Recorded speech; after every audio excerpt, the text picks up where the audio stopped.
Good afternoon. Today I'm coming to you from my home on the island of Procida, which is off the coast of Naples, where we also founded a group here called Procida for a Free Palestine, Stop the Genocide. And let's go right into what happened on Monday.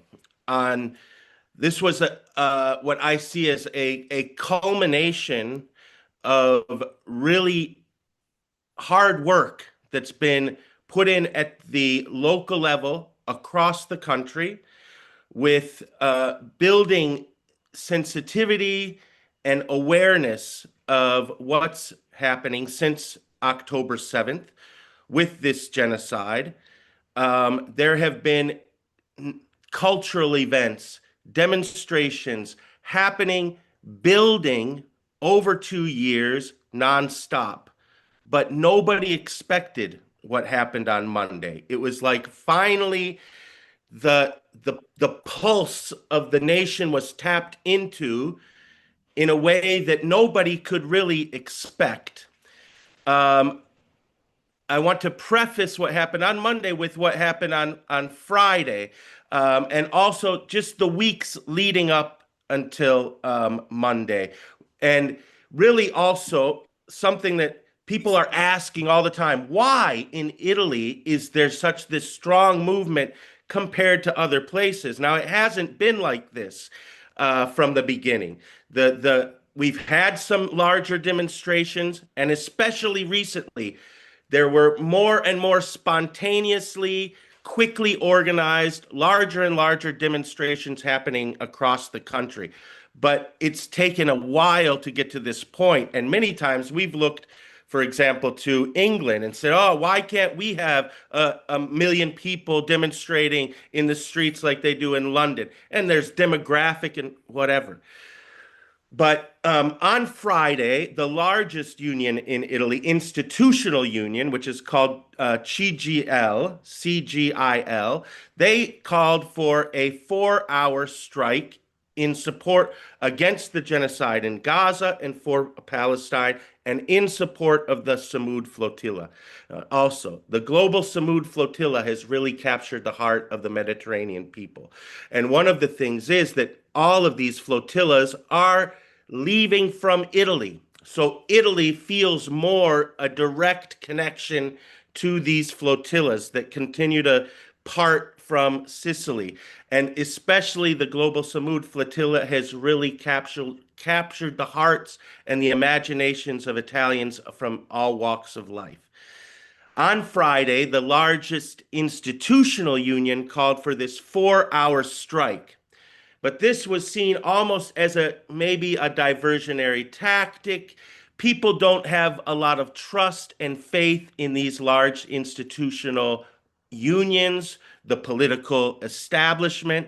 I mean, we have had support from the opposition parties, the Green Party, the Five Star Party, and some waxing and waning support from the Democratic Party, which is the largest opposition party. But within that party, you also have a Zionist pro-Israel faction. But especially the Green and Left Alliance has been very strong in supporting Palestine, at least for over the last year. Not directly from the beginning after October 7th, but really for the last year.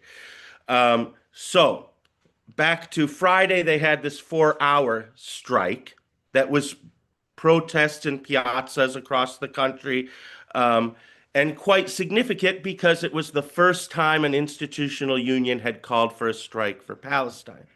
But this grassroots unions, they're called unions from below, that aren't institutional but have a broad kind of grassroots connection. They called for this strike on Monday. So they're not really representing institutional workers. It's not it's really a movement from below. And nobody really knew what to expect Okay, the authorities on Monday, for example, at the central train station in Rome, were expecting 8,000 people to show up. Um, we didn't know what to expect, but I started to think, okay, something is happening when, for example, my daughter, who is 17 years old, and she lives in a city called Empoli near Florence in Tuscany. She said, "Tomorrow I'm going on strike, and so is my school." I said, "Oh, that's great. Okay, this is good news." Then the night before, my niece, who's 16 years old, she called me and she said, "Uncle, do you have a flag that I can borrow?" So I said, "Sure, you can borrow a flag." Okay. So Monday comes and we wake up like normal. I live with in Rome. When I'm in Rome, my companion, Alessandra, her son goes to school across the street. He's in middle school. So he went to school like normal because we didn't know how many teachers are going to adhere to the strike or not. It's an individual choice to join the strike. So he goes to school like normal. The school's right across the street. I'm seeing buses go by like normal. I'm thinking, this is just going to be a normal day.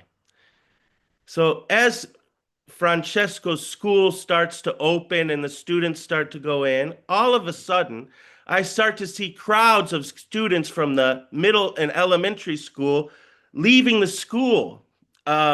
I thought, what's going on? And then the preside, or the principal, the director of the school, came out with a megaphone to announce that many of the classes wouldn't be held because the teachers were on strike for the genocide in Gaza. I'm hearing this from the window.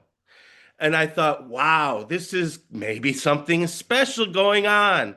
Then from our window, we start hearing chanting from the piazza down below. Now, we're not in the center of Rome. It's still considered the outskirts of the center, but it's maybe 3 kilometers from Termini to walk. Okay? So we went down to the piazza underneath our house, and there was a crowd, a march of students, high school students, together in the piazza. We joined them, walked up to one of the major streets of Rome, which was completely blocked with demonstrators coming from 3 kilometers away all the way to the station. And this was happening simultaneously all over the city, pouring out of support of teachers, students. I'm telling you, we walked past on this main thoroughfare a school for the deaf, okay? And in this school for the deaf, the teachers were bringing out children that were kindergartners, lining the streets, chanting "Free Palestine." Okay, I was crying. When we arrived to this march, my niece was in front with a smoke bomb, one of these fumagini we call in Italian, with the pouring out red smoke. The main chant is, "We are all anti-Zionists. We are all anti-fascists. We are all Palestinians." And these are young people, teachers, people from all walks of life. When we arrived to Termini, it was something I've never seen before. It was, they say, 300,000 people in Rome, but this was happening on the island of Procida, which part of my heart wanted to be here. The entire island was shut down. Businesses were closed. All the schools were closed. They said it was the largest march they ever remember happening on the island of Procida. And this was happening in towns and cities. Procida is an island, 10,000 people, all over the country simultaneously. Train stations shut down, ports shut down, to demand that this Italian government, still complicit, under the thumb of Trump, complicit with Netanyahu, lying to the public, saying that they're not selling arms and cooperating with Israel, which has been exposed. The media narrative has shifted here. Nobody's buying it anymore. Nobody's believing it. And the people are seeing through it. Really quick, just one more thing. When they blocked the expressway in Rome, the people in the cars, Romans get angry if you block their cars. Extinction Rebellion, every once in a while, blocks their cars. People throw them off the road, cuss them out.